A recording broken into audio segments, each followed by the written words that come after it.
Through the glass's throat, time watched galaxies collide like breaths drawn together in sleep. It saw civilizations rise from dust, only to return to it. It saw lovers promise eternity, and eternity quietly keep its distance. It began to understand something painful, that movement was not freedom. It was hunger. The hourglass hummed, a sound too low for mortal ears. In its resonance, time heard the distant murmur of endings that hadn't yet arrived, the echo of the last grain, the silence that would follow. And yet, beneath that vast hum, there was another sound, a heartbeat, slow and steady, like the breath of the world itself. "Not all that falls is lost," whispered the keeper of beginnings.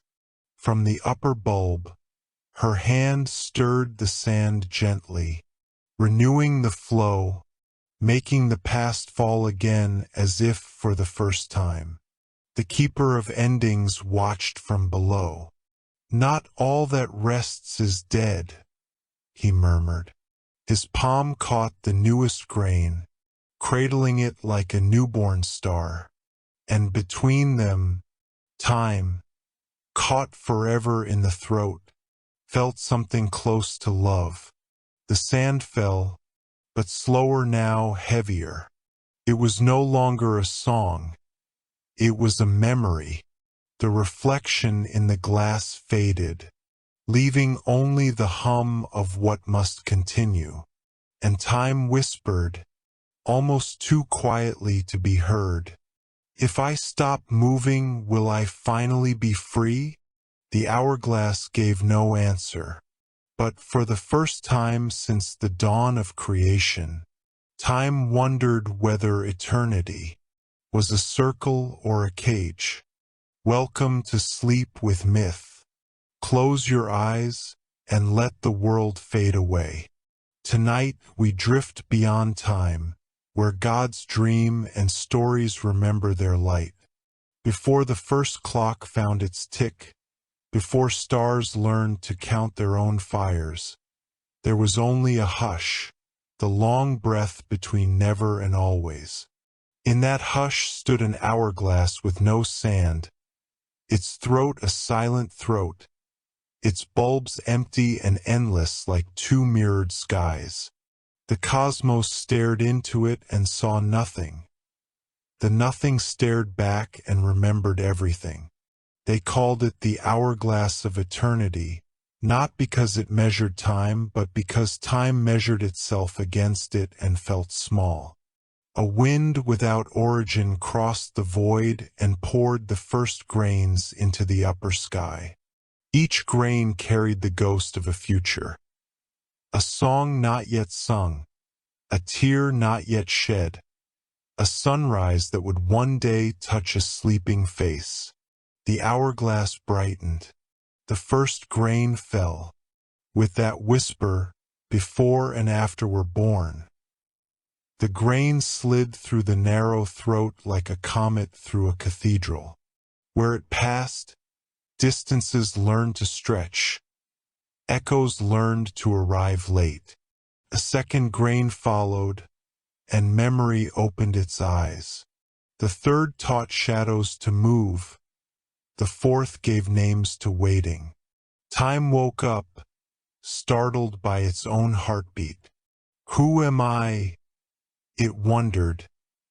If not the path between two breaths, across the newborn sky, constellations gathered like elders at a threshold. They felt the pull of the falling sand and tilted into orbits, respectful, hushed. Worlds budded from darkness. Oceans rehearsed their tides as if practicing for some distant moon. Mountains lifted their brows to listen. Deep within the throat of the glass, the flow discovered rhythm, soft, patient, inevitable. With rhythm came stories, and with stories consequence. Lovers would meet, kings would fall, fires would cool, and the sand would keep whispering the oldest vow. Everything moves. Yet even as the upper sky grew lighter and the lower glass began to glow with accumulating moments, a question flickered in the current. What happens when the last grain falls? Time heard the question and pretended not to. It walked the rims of worlds on quiet feet, measuring seasons like a monk counting prayer beads. It taught leaves how to let go and children how to grow tall. It learned to be kind where it could, gentle where it must, relentless where it had no choice. And always the sand flowed on, never hurried, never late. One night, if nights existed then, Time stood before the hourglass and noticed a faint hairline crack along the narrow throat. Not a wound, exactly, more like a smile it hadn't meant to make. "Will you break me?" Time asked. "Or set me free?" The hourglass said nothing. It only shone with the light of all possible endings. From far beyond the bulbs, two presences approached. The keeper of beginnings, whose hands were warm with first breaths, and the keeper of endings, whose palms held the cool of closing eyes.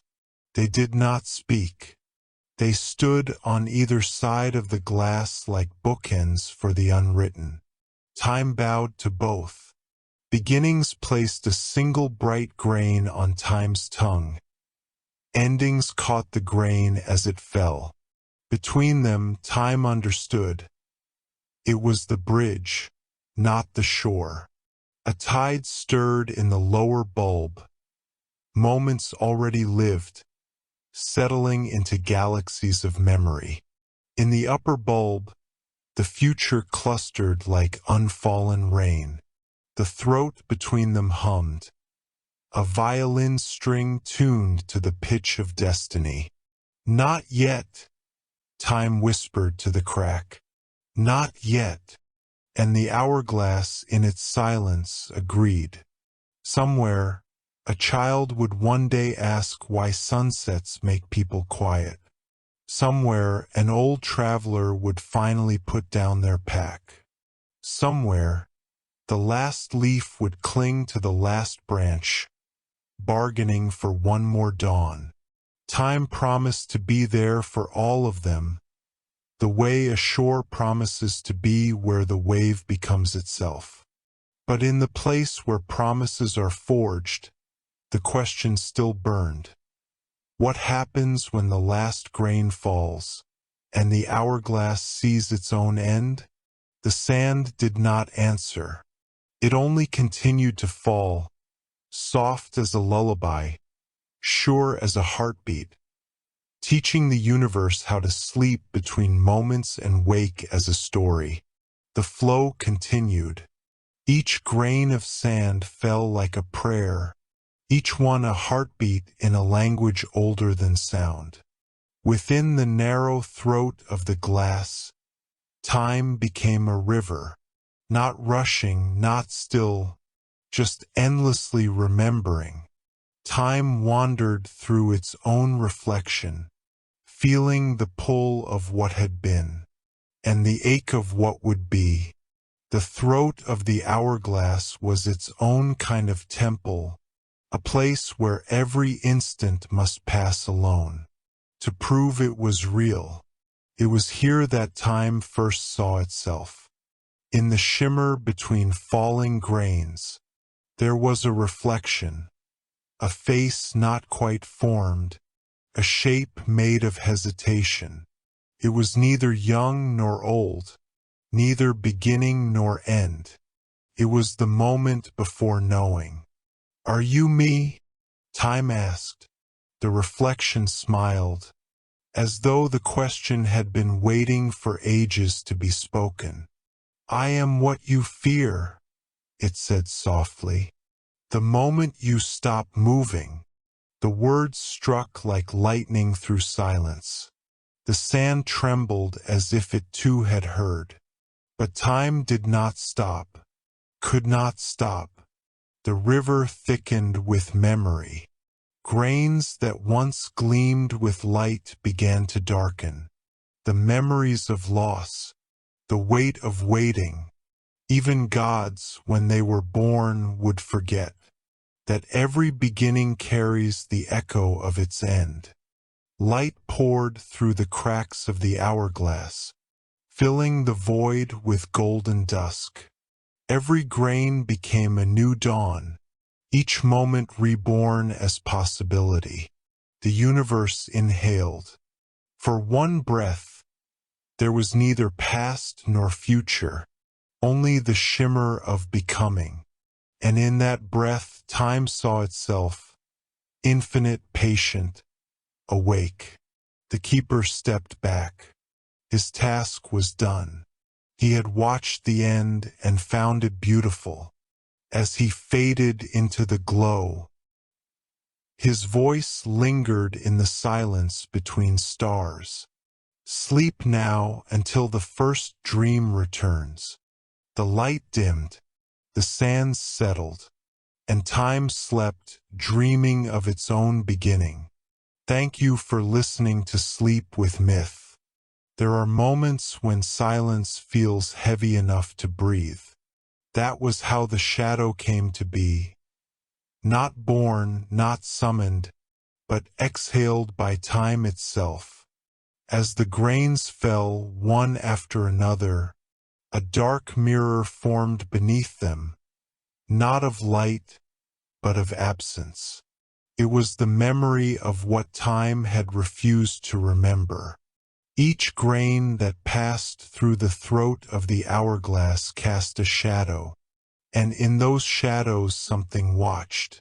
It was the weight of every unfinished dream, every forgotten voice, every moment that slipped too fast to be understood. The shadow was patient. It did not speak. It only waited, like a story that knew its ending would find it eventually.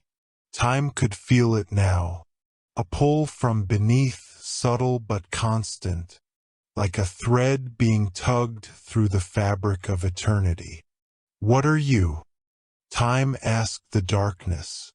Its voice echoed through centuries. "I am what you lose when you move," the shadow whispered. "Every choice you make creates me." The sand shivered. Time watched as whole histories formed and collapsed within that dark sea. Empires that never were, stars that chose not to burn, faces that might have loved if only they had stayed. In that moment, time understood that the shadow was not its enemy. It was its mirror, the echo of possibility. Every decision cast a reflection of what might have been. Still, the shadow hungered. It longed for existence, for a shape. It whispered to the falling grains, "Slow down. Look back. Remember me." And sometimes time listened. For in the quiet moments between breaths, between grains, when the world forgot to move, time could feel the shadow's hand reaching through the glass, gentle, inviting. To touch it was to dream of stillness. To linger was to be lost. The keeper of endings watched with somber eyes. He knew that even gods feared their own reflections. He whispered to the hourglass, "Let him see, but do not let him stay." And the hourglass obeyed. The shadow faded for now, but its voice remained, a note beneath the song of time. "You will know me again," it promised, "when the last grain falls, and you can no longer pretend to move." Time did not answer. It only turned away, but its steps were slower now. its heart a little heavier with the weight of what could have been. And from somewhere deep within the shadow, a smile formed, patient, eternal, inevitable. The sound came first, a whisper sharp enough to wound. It was not loud, but in a realm built on rhythm, even a pause was thunder. A single line split the hourglass, fine as a breath, fragile as regret. Time froze. The grains hung suspended, neither falling nor still. A universe caught between moments. The keeper of endings looked upon the fracture and felt something ancient stir. Not fear but memory. He had seen such a break before, long ago, when the first dreamer awoke. Cracks, after all, were how light entered the dark. From within the fracture came a glow, soft, gold, alive. It pulsed like a heartbeat, the echo of a truth forgotten by both gods and stars. And then it spoke. "I am what you hide behind your movement," the light said. "You have counted yourself for too long, measured your own breath until you forgot to live it." Time wanted to answer, but the words slipped from its tongue. How does one defend a life made of numbers? The crack widened, and through it poured visions. The first dawn, the last dusk, the lovers who waited lifetimes to meet again. Each scene flickered and vanished, 1,000 memories belonging to no one and everyone. Within them, time saw itself, in the laughter of children, in the sigh of dying stars, in the space between two heartbeats where silence becomes meaning. The keeper whispered, "Careful. Too much truth breaks even eternity." But it was too late. The light had already found its way into the sand. Every grain began to shimmer, each one remembering what it once had been. A fragment of existence, a piece of the infinite dream. The hourglass trembled. The sands no longer fell. They rose, like stars returning to the sky that birthed them. And time, for the first time since the first second, wept. It was not sadness. It was recognition. The crack had not destroyed the hourglass. It had revealed what was always hidden inside. A heart, beating softly beneath the illusion of control. For the truth was never that time ends, but that it forgets to begin again. And in the fracture between ending and birth, the universe took a breath. The keeper of endings stood before the trembling hourglass. Its light and shadow intertwined, a war of memory and possibility. For the first time since creation, the rhythm of time was uncertain. He had watched over the flow for eons, never questioning, never intervening. But now the glass called to him, a whisper that carried both mercy and ruin. "Keeper," the light murmured, "if you do nothing, the hourglass will break. If you act, you will change what cannot be changed." He looked down at his hands, hands that had turned stars to dust, that had closed the eyes of dying gods. And he wondered, was that truly ending, or only forgetting? The shadow beneath the glass stirred. "You know me," it said softly. "I am the silence after breath, the rest between heartbeats. You've served me longer than you remember." The keeper's eyes closed. He could feel both voices inside him, light and dark, echoing like tides that pulled in opposite directions. He raised his hand, and time hesitated, a universe holding its breath. Perhaps, he whispered, there was never meant to be a single path. He placed his palm upon the cracked glass.